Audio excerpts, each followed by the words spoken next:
Please enjoy this preview of the Executive Exchange brought to you by the Audit Executive Center. With phishing, we've all seen the old ones where it's like, I'm the Nigerian prince and I want to send you all this money. Give me your bank account information. Those ones are pretty easy, right? Well, they're getting extra fancy. If they really want your data, they're going to tailor it to you specifically. It's called an advanced persistent threat. It's interesting. I get a lot of them, and they look real. They'll phony things up, and they'll have just enough data about your interior processes that you're so tempted to click that link. And it only takes one person to click that email link. It's interesting. So if they're trying to target you, they'll go out to things like Facebook, LinkedIn, Twitter. They'll find out who your friends are, what clubs you belong to, what your special interests are, and they'll design an email especially for you, and you click that link. And in the government space, 91% of all hacks start with a phish. 91%. In the private sector, 56%. That's a lot. So the thing is that that's not particularly technical. We need to make sure as audit executives, a lot of times we want to tune this out and say, whoa, cyber, that's really hard. I could do regulatory types of things. I got to do compliance. And now I got to do cyber. Like, I didn't sign. I'm an accountant.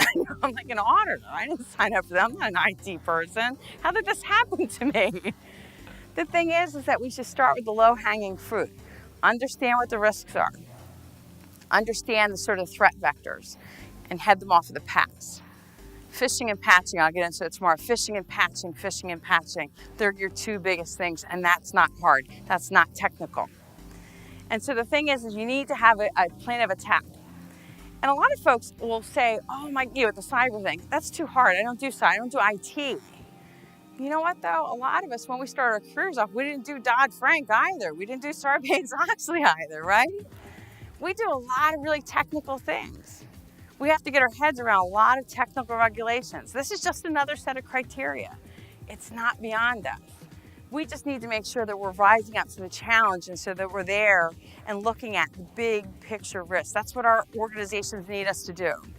And so whether you're at the chief audit executive level, if you're serving on a board, or if you're an audit committee, you need to make sure you're having those conversations, because the thing is that, so if you're the chief audit executive level, I call it managing up, where you're talking to your audit committee. And I have an audit committee too, even though I work for Congress. It's not the typical private industry one. I actually report to a congressional committee, and I meet with them every other Monday. And a lot of that is me advising them on risks, because their day-to-day job is not audit. They don't understand necessarily those risks.